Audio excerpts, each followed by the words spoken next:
Hello student, नमस्कार। मैं Jagdish sir आप सबों का यूसीपी मैथमेटिक्स क्लास में स्वागत करता हूं। तो आज का वीडियो जो है क्लास 12 फिजिक्स का है, जिसमें हम लोग जानेंगे बल युग्म का आघूर्ण या टॉर्क के बारे में इसमें जानेंगे, समझे कि नहीं। तो ये 12th क्लास के फिजिक्स से ये बहुत ही इंपॉर्टेंट विद्युत विभव का ये टॉपिक्स है, जिसके बारे में सीखना बहुत जरूरी है। ये एग्जाम में मार्केबल है, बहुत बार ये सवाल यहाँ पे पूछे जाते हैं। तो आइए स्टार्ट करते हैं। तो यहाँ मान लिया जाए कि हमको यहाँ पे टर्क की गणना करना है, तो एक विद्युत क्षेत्र लेते हैं। यहाँ पे एक विद्युत क्षेत्र ले लिए और इस विद्युत क्षेत्र में एक वैद्युत द्विध्रुव यहाँ पे हम लोग ले लेते हैं। यहाँ से ले लीजिए कि यहाँ पे हम एक ए बिंदु लेते हैं, यहाँ पे एक बिंदु बी लिए। तो यहाँ पे अगर मान लिया जाए कि माइनस क्यू आवेश, तो यहाँ पे प्लस क्यू आवेश लेते हैं। माइनस क्यू आवेश और प्लस क्यू आवेश लिया, समझे कि नहीं। तो इसको हम लोग ये विद्युत द्विध्रुव में है, माइनस क्यू और प्लस क्यू आवेश।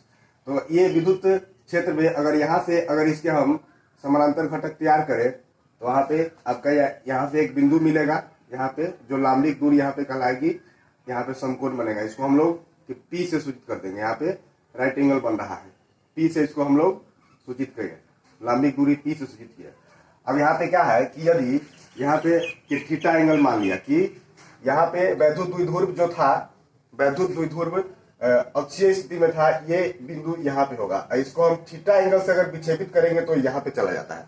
इसी चीज को यहाँ पे स्पष्ट करना है। तो यहाँ पे जो एक बल युग्म काम करेगा कि थीटा एंगल से विक्षेपण में, वैद्युत द्विध्रुव को विद्युत के क्षेत्र में थीटा एंगल से विक्षेपण में जो कार्य होगा, उसी को यहाँ पे हम लोग ज्ञात करना है। इसमें टॉर्क की गणना करनी है। तो यहाँ से जो एंगल बनेगा, तो कितना एंगल से विक्षेपण हो रहा है, तो थीटा एंगल से हो रहा है। तो यहाँ पे जो बल युग्म यहाँ पे तैयार होगा विद्युत के क्षेत्र में बल युग्म, ये आपके बन जाएंगे कि इसमें क्यू ई बन जाएंगे, समझे कि नहीं।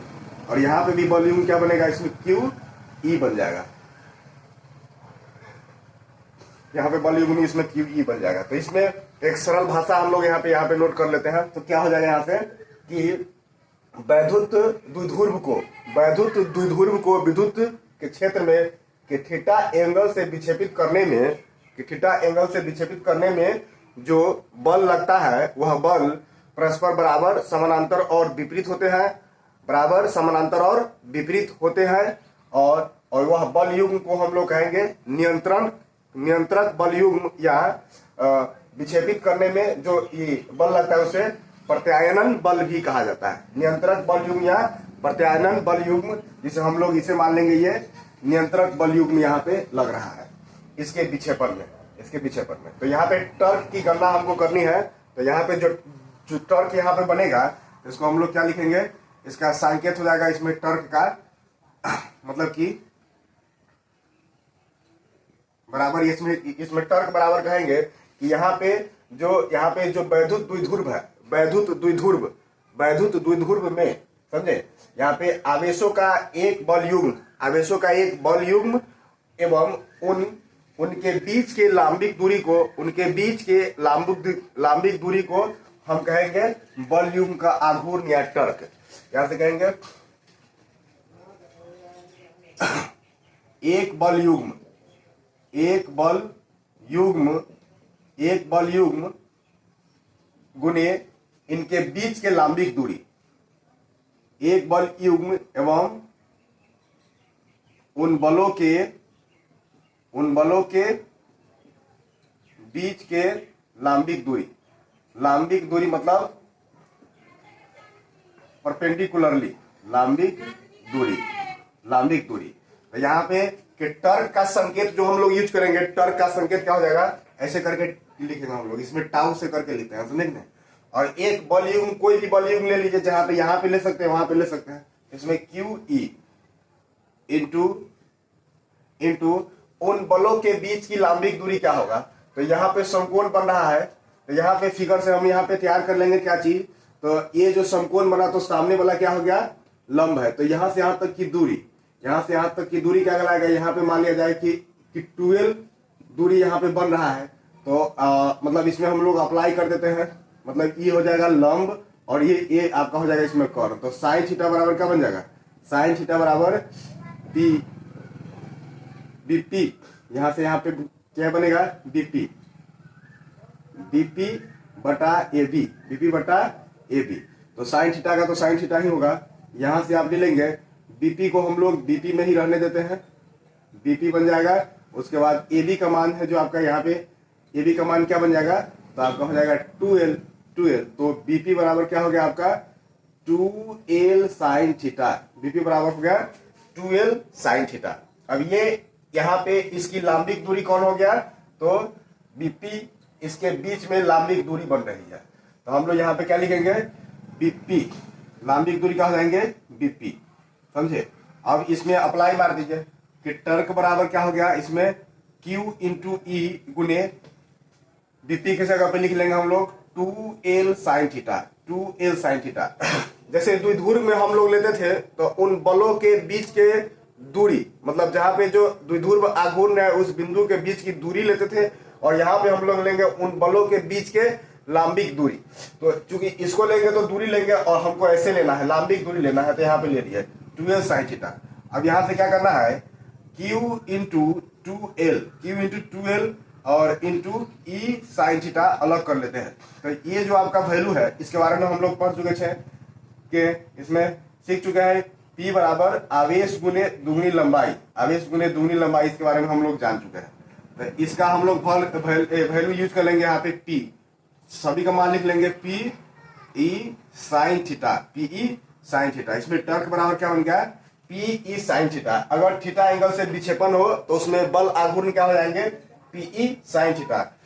P E आपका क्या हो जाएगा, आपको पता है सभी, यहाँ पे हो जाएगा इसमें टर्क बराबर हो गया कि टाउ बराबर टर्क, P बराबर हो गया यहाँ पे वैद्युत द्विध्रुव आघूर्ण हो जाएगा, द्विध्रुव आघूर्ण, और E आपका हो गया क्या चीज विद्युत क्षेत्र, E क्या हो गया विद्युत क्षेत्र, E आपका विद्युत क्षेत्र।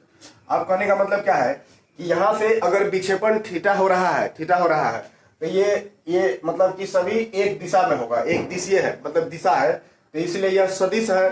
तो आप कहेंगे क्या चीज, इसमें टर्क, वैद्युत द्विध्रुव और E सभी क्या है सदिश राशि है। यहां से लिखेंगे टर्क, वैद्युत द्विध्रुव और E सभी है क्या चीज सदिश राशि है, सदिश राशि है। इसलिए यहां से हम लोग यहाँ पे टर्क का संकेत में सदिश यूज करेंगे, सदिश गुने यहाँ P E इंटू यहाँ पे लिख देंगे, मतलब ये आपको इसको सदिश के रूप में हम लोग इसे डिनोट कर सकते हैं। वैद्युत द्विध्रुव के टर्क बराबर वैद्युत द्विध्रुव गुने विद्युत क्षेत्र का सदिश रूप यहाँ पे लिख दिए, समझे कि नहीं। अब यहाँ पे क्या चीज करना है हम लोग को, इसका कुछ मुख्य बातें यहाँ पे तैयार करने हैं, समझे। तो हम लोग ए साई मात्रक यहाँ पे निकालते हैं, ए साई मात्रक हम लोग यहाँ पे काउंट करेंगे, समझे कि नहीं। तो यहाँ से देख लीजिए, यदि मान लिया जाए कि यहाँ पे वैद्युत द्विध्रुव का ए साई मात्रक, यहाँ कहें द्विध्रुव आघूर्ण का ए साई मात्रक क्या होता था, तो कूलम मीटर। उसके बाद विद्युत क्षेत्र का ए साई मात्रक न्यूटन प्रति कूलम, तो कूलम से कूलम कैंसिल हो जाएगा और यहाँ पे क्या बन जाएगा न्यूटन मीटर आपका ये सही मात्रक हो जाएगा। क्या चीज लिखेंगे न्यूटन मीटर किसका मात्रक होगा, यहाँ पे टर्क का ये सही मात्रक क्या हो जाएगा न्यूटन मीटर। अब इसका हम लोग बीमा भी निकाल लेते हैं, बीमा डायमेंशन, तो बीमा आपको इसी मात्रक से निकालेंगे। न्यूटन का मात्रक क्या होता है, न्यूटन का बीमा MLT इनवर्स 2 इंटू मीटर का हम यहाँ पे L से लिखेंगे, इसको बढ़ा के लिख लेंगे, M होगा और L का L स्क्वायर, T का इनवर्स 2 आपका होगा। तो ये आपका वैद्युत द्विध्रुव आघूर्ण की बीमा, समझे कि नहीं। यहाँ से एक चीज हम लोग क्लियर करते हैं, मतलब कि क्या कहा जाए, इसमें टर्क का मैक्सिमम मान क्या होगा, तो T मैक्स बराबर अगर निकाले जाए, T मैक्स बराबर निकाले तो यहां से ध्यान दीजिए, अगर हम यहाँ पे वैल्यू PE साइन थीटा बराबर अगर 0 लेते हैं, साइन 0 लेते हैं, यहाँ पे साइन अगर 0 लेते हैं तो ये टोटली 0 होंगे। यदि साइन 90 डिग्री लेते हैं, मतलब कि साइन 90 डिग्री, मतलब कि इफ यहाँ पे लिख दिया जाए कि थीटा इक्वल टू 90 डिग्री हो, तो थीटा इक्वल टू क्या होगा 90 डिग्री होगा। तो यहाँ पे हम वैल्यू क्या डालेंगे PE साइन 90 डिग्री, तो यहाँ से वैल्यू क्या बन जाएगा, P साइन 90 का मान 1 होता है, तो T मैक्स बराबर आपका क्या हो गया लगभग पीई हो गया, पी मैक्स बराबर पीई प्लस में होगा, समझे कि नहीं। तो यहाँ पे कि टर्क का मैक्सिमम मान कितना होगा, 90 डिग्री हो सकता है, उससे ज्यादा नहीं हो सकता है, यहाँ कम नहीं हो सकता है। क्योंकि देखिए यहाँ से जब थीटा का विक्षेपण होगा तो नियंत्रक बल युग्म लंबवत हो जाएंगे, और जैसे ही ज्यादा विक्षेपित करेंगे तो फिर इसका मान ऋणात्मक की ओर बढ़ जाएगा। तो 90 डिग्री पे यहाँ पे टर्क का मैक्सिमम मान प्राप्त होगा। तो ये चीज आपके मुख्य बातें थे जिसे आप याद रखने, बिल्कुल छोटा सा कॉन्सेप्ट है, यहाँ से क्लियर हो गया कि हम क्या करते हैं। यदि विद्युत क्षेत्र में थीटा एंगल से वैद्युत द्विध्रुव को विक्षेपित करना हो तो उसमें टर्क का व्यंजक क्या होगा। तो यही चीज हम लोग विक्षेपण में यहाँ व्यंजक प्राप्त किए। तो मुझे आशा है कि वीडियो आपको समझ में आया होगा और अच्छा लगा होगा। तो अंत तक वीडियो को देखने के लिए दिल से धन्यवाद, नमस्कार।